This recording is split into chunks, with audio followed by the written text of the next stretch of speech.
Last video में हमने आपसे डिस्कस किया कैसे आप लेंस फार्मूला डिराइव करेंगे और कौन की कॉन्वेक्स लेंस का मैग्निफिकेशन डिस्कस किया।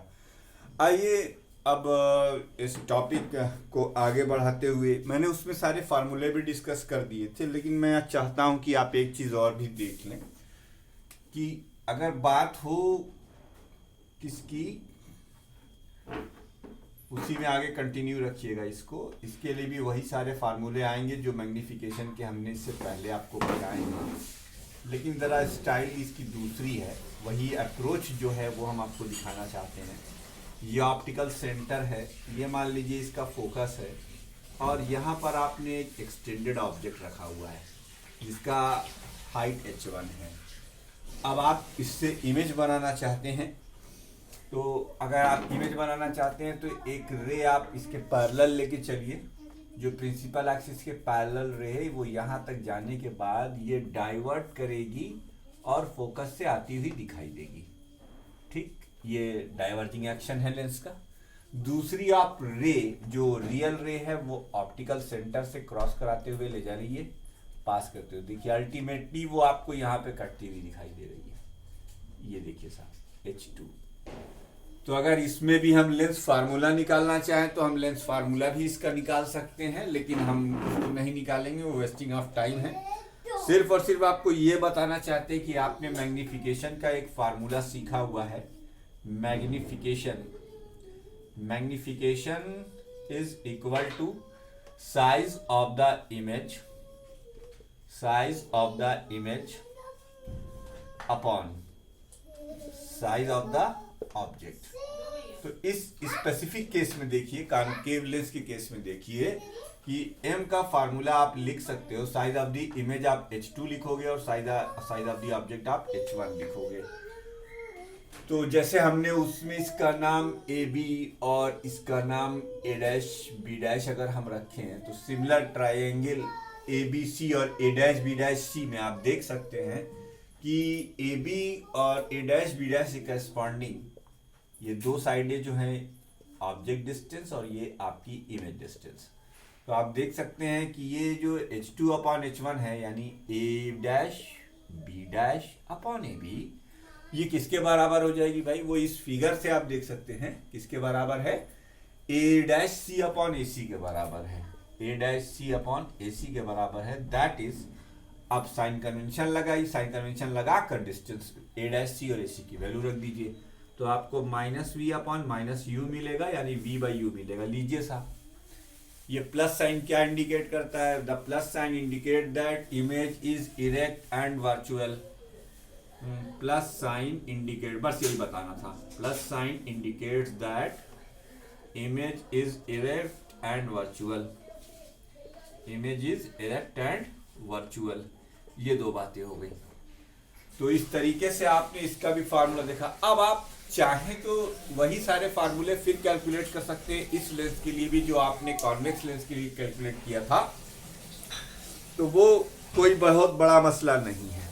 अब इसमें जो अगला टॉपिक है वो है पावर ऑफ द लेंस। तो what is the power of the lens, आइए वो देखते हैं। What is the power of the lens? या वीडियो को पॉज करके नोट कर लीजिएगा। जो उम्मीद है आपको तो पता ही है, जब बोर्ड भर जाता है तो हम यही एक डायलॉग मार देते हैं। अब आप लोग लिखेंगे power of the lens, the ability of a lens to converge और डाइवर्ज अ रे।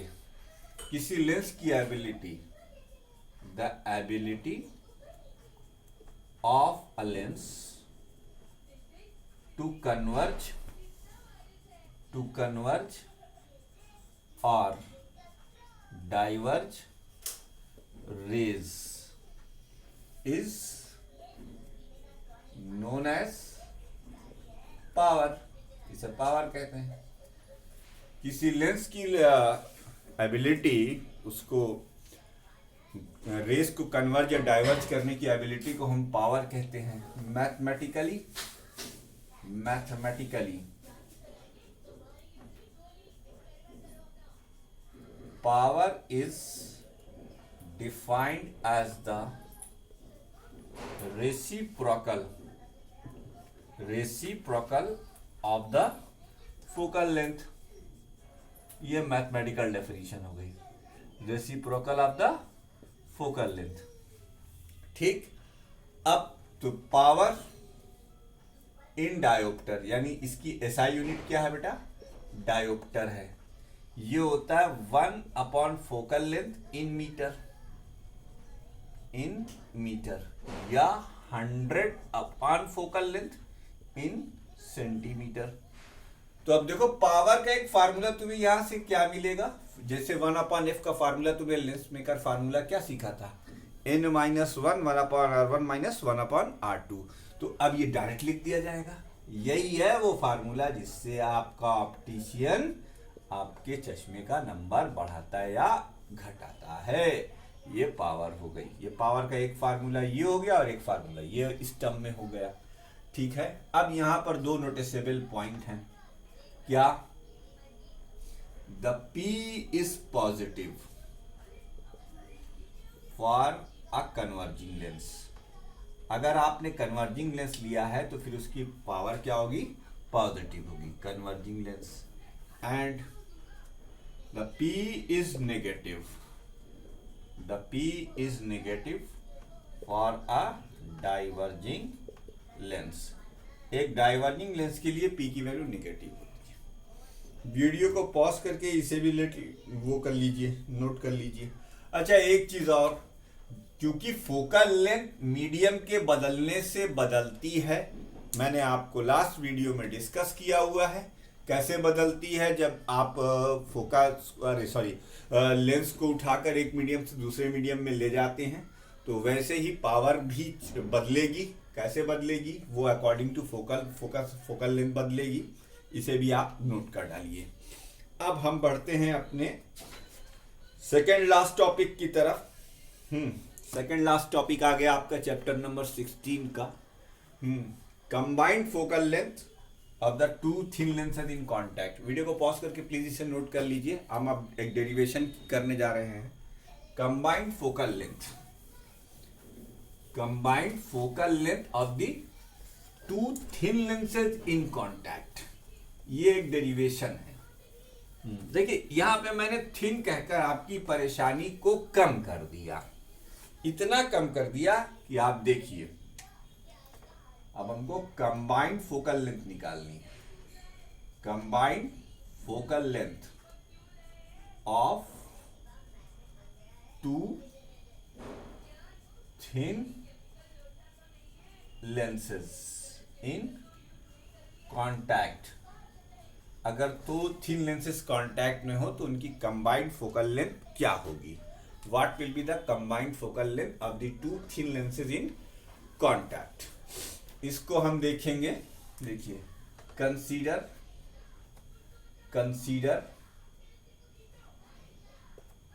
two thin convex lenses।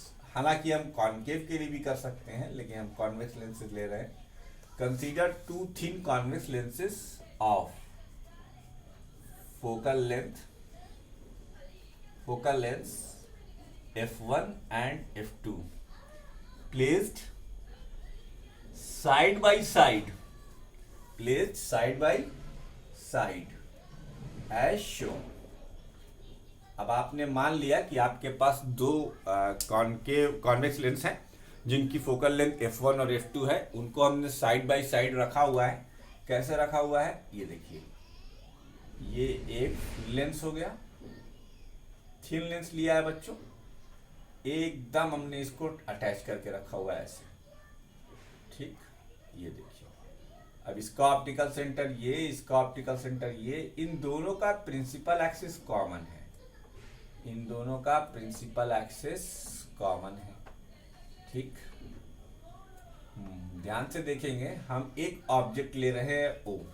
अभी फिलहाल हम आपके साथ इसको आपकी बुक के अकॉर्डिंग डिराइव नहीं करेंगे।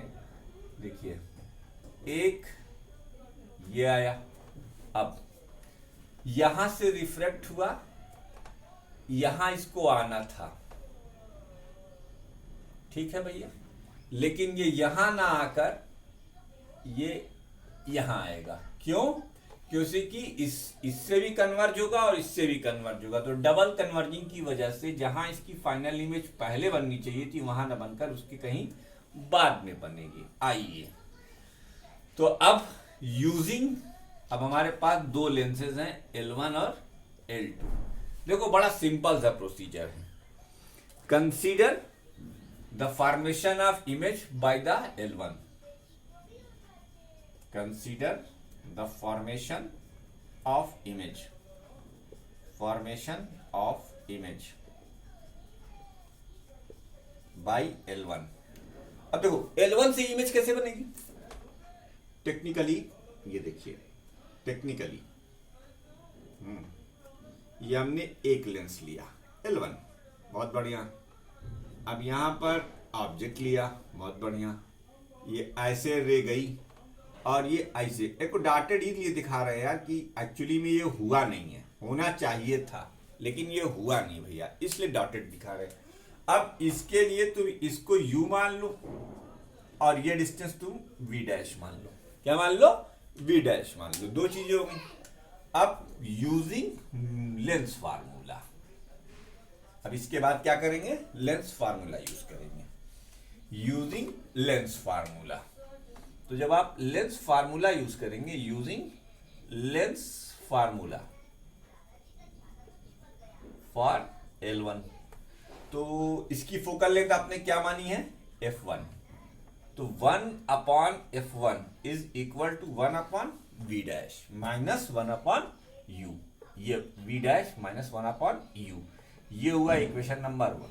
अब देखिए ये जो I डैश है, now I dash will serve as virtual object for L2। अब I डैश जो है वो वर्चुअल ऑब्जेक्ट की तरह सर्व करेगा। चलो बेटा, अब now consider the formation of image by L2। Now consider the formation of image, formation of image by L2।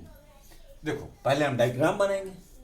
ये वाला, अब ये वाला लेंस ले रहे हैं, तो इस वाले लेंस के साथ क्या कथा हुई है वो भी आप देख सकते हैं। ये हमने लेंस लिया, ये L2 हमारा है, ये इसकी फोकस है F2, ये हमारा L1 है, लिखा ही हुआ था। ये रे जो ऐसे जाने वाली थी, जो ऐसे आ रही थी, जो ऐसे जाना चाहिए था, ये आपका I डैश है और ये आपका V डैश है। तो ये आपके इस केस में ये U बन जाएगी और ये फाइनल इमेज कहां फॉर्म हुई? यहां फॉर्म हुई I। ये आपकी जो बनेगी वो बनेगी V।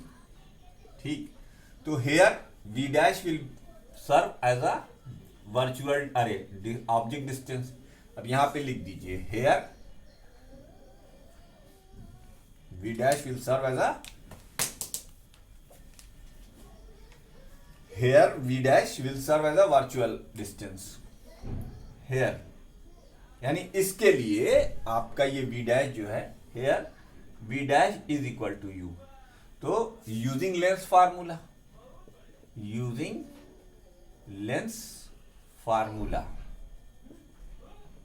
for L2। अब L2 के लिए जब आप लेंस फार्मूला यूज करोगे तो आप लिखोगे 1/F2 is equal to 1/V minus 1/V dash, क्योंकि U की जगह पर आपने V डैश ले लिया है। ये हो गया equation number 2। Now adding 1 and 2, अब 1 और 2 को ऐड कर दो। एडिंग 1 and 2, एडिंग 1 and 2, 1 और 2 को जब तुम ऐड करोगे तो 1/F1 प्लस 1/F2। अरे भाई ये 1/F1 लिखा हुआ है, ये 1/F2 लिखा हुआ है। यहां पर 1/V डैश प्लस में है, यहां पर माइनस 1/V डैश यानी माइनस में, तो कैंसिल हो जाएगा। बचेगा क्या?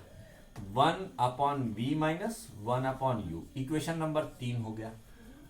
अब जैसे अपन सीरीज और पैरेलल अरेंजमेंट और रजिस्टर या कैपेसिटर करते थे, वैसे ही अपन इसको भी अगर देखें, कहें कि सपोज कर लिए हमने एक लेंस लगाया है, केवल एक लेंस यूज किया है जिसकी फोकल लेंथ f है और ये प्रिंसिपल एक्सिस है, यहां से ऑब्जेक्ट को ले रहे हैं, ये देखिए, और ये इसकी इमेज बना रहा है, इसकी ऑब्जेक्ट डिस्टेंस u है और इसकी इमेज डिस्टेंस v है, ये o है और ये i है। मतलब इन दो की जगह पर अगर आपने एक लेंस लेकर लेंस फिगर फार्मूला लगाया, l लेंस है उसका, तो 1/f is equal to 1/v minus 1/u, ये हो गया इक्वेशन नंबर 4।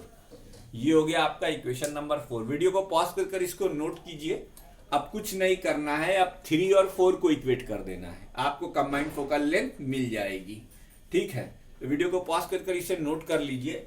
मैं इधर कहीं मिटाना नहीं चाहता, तो इसे आप पॉज करके नोट करें प्लीज, और फिर हम इधर का इरेज करके आगे बढ़ेंगे, क्योंकि अब इसमें केस भी डिस्कस करने हैं। हमने तो आपको सिर्फ यही बताया है।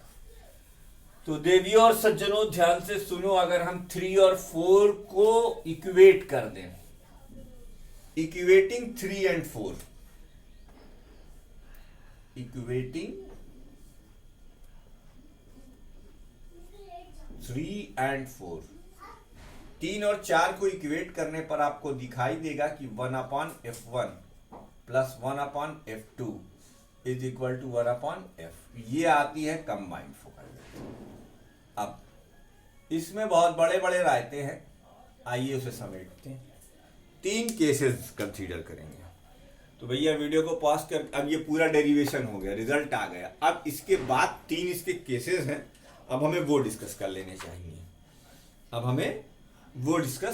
चाहिए। ठीक है, चलो।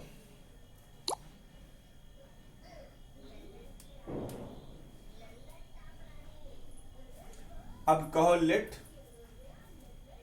f1 is focal length of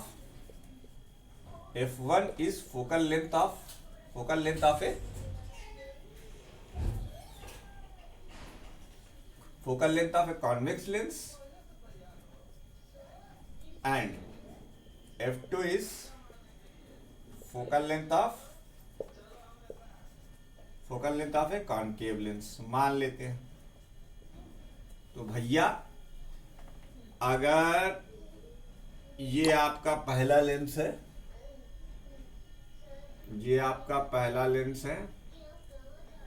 और ये आपका दूसरा लेंस है, ठीक, इसकी फोकल लेंथ f1 है, इसकी फोकल लेंथ f2 है। इस कॉम्बिनेशन की फोकल लेंथ नेगेटिव भी हो सकती है, पॉजिटिव भी हो सकती है और 0 भी हो सकती है। देखते हैं कैसे। अब देखो भाई, तो अब कॉम्बिनेशन की फोकल लेंथ f कॉम्बिनेशन जो होगा, f कॉम्बिनेशन, अब आप लिखेंगे प्रॉपर साइन कन्वेंशन के साथ, तो 1/-1/f2 हो जाएगा। ठीक है, अब यहाँ 3 पॉसिबिलिटीज जो अराइज हो रही हैं वो हम आपको डिस्कस कर दे रहे हैं। ये वीडियो को पॉज करके आप नोट कीजिएगा। अच्छा, अब जो 3 पॉसिबिलिटीज हैं उसको हम डिस्कस करे दे रहे हैं। जो पहली पॉसिबिलिटी है वो ये है कि if f1 is greater than f2, मान लीजिए कि कॉनकेव लेंस की फोकल लेंथ कॉन्वेक्स लेंस की फोकल लेंथ कॉनकेव लेंस से बड़ी है, then f is negative and combination act like a diverging lens, ये डाइवर्जिंग लेंस की तरह एक्ट करेगा। Second, if f1 is less than f2 then f is positive and combination act like a converging lens। ठीक, third, if f1 is equal to f2 then f is 0। अब ये क्या हो जाएगा, plate की तरह बिहेव करेगा। Then combination act as plane glass plate, ठीक, प्लेन ग्लास प्लेट की तरह एक्ट करेगा। तो ये 3 केसेस हो गए, ये 3 केसेस मैंने आपसे डिस्कस कर दिए। तीनों केसेस आपके सामने रखे हुए हैं कि जब कॉनकेव लेंस की फोकल लेंथ कॉन्वेक्स लेंस से बड़ी होगी तब कॉम्बिनेशन कन्वर्जिंग होगा, अगर कॉनकेव लेंस की फोकल लेंथ कॉन्वेक्स लेंस से छोटी होगी तब कॉम्बिनेशन डाइवर्जिंग होगा, और अगर दोनों की बराबर होगी तो फिर कॉम्बिनेशन कैसा होगा, कॉम्बिनेशन कैसा होगा भाई, कॉम्बिनेशन प्लेन ग्लास प्लेट की तरह होगा। अब यहां पर 3-4 नोटिसेबल पॉइंट है कॉम्बिनेशन के लिए, for the combination of lenses. मुझे लगता है कि ये आपको जरूर नोट करना चाहिए। 1/f is equal to 1/f1 plus 1/f2 plus 1/f3 dot dot dot. मान लीजिए n नंबर ऑफ लेंसेज है तो उनकी कंबाइंड फोकल लेंथ ये होगी, उनका पावर जो होगा वो ये होगा P1 plus P2 plus P3, जहां पर आप फोकल लेंथ को प्रॉपर साइन के साथ रखेंगे। थर्ड यहां पर नोट करने लायक है मैग्निफिकेशन M, पहले लेंस का मैग्निफिकेशन M1, दूसरे लेंस का मैग्निफिकेशन M2, तीसरे लेंस का मैग्निफिकेशन M3, और ये भी ऐसे चलेगा। ये 3 इंपॉर्टेंट पॉइंट इसमें जरूर नोट कर लीजिएगा कि कॉम्बिनेशन की फोकल लेंथ रेसिप्रोकल, कॉम्बिनेशन की फोकल लेंथ का रेसिप्रोकल 1 कॉम्बिनेशन की फोकल लेंथ के रेसिप्रोकल के बराबर होता है, पावर डायरेक्ट एडेड की जाती है और मैग्निफिकेशन मल्टीप्लाई किए जाते हैं। तो ये था आपका इस टॉपिक का फाइनल वो, ठीक है। अब उसके बाद combination of lenses and mirror आता है। ये रे डायग्राम का पर्सपेक्टिव है, आप चाहें तो इसे पढ़ सकते हैं, और अगर किसी को नहीं समझ में आया तो मुझे कमेंट सेक्शन में बता दीजिएगा, मैं उसके लिए भी एक अलग से वीडियो बना दूंगा। बट मुझे नहीं लगता, एक बार इससे डायरेक्ट क्वेश्चन पूछा जा चुका है, अब पूछेंगे। बहरहाल अगर आप कहेंगे तो मैं वीडियो जरूर बना दूंगा, तो मुझे कमेंट सेक्शन में बताइएगा। Combination of lenses and mirror पर मैं आपको पूरा समझा के बना दूंगा। ये वीडियो यहीं पर समाप्त होता है, और इसी के साथ चैप्टर नंबर 16 भी थ्योरेटिकली पूरा खत्म होता है। अब हम लोग चैप्टर नंबर 17 डिस्कस करेंगे अगले वीडियो में। इस वीडियो में तो यहीं तक, अगले वीडियो में हम चैप्टर नंबर 16 पढ़ेंगे, और प्रिज्म जो आपने 10th में पढ़ा था उसी के आगे हम कंटिन्यू करेंगे। दीजिए मुझे इजाजत, मैं अगली वीडियो में मिलता हूं आपके साथ, चैप्टर नंबर 17 स्टार्ट करेंगे।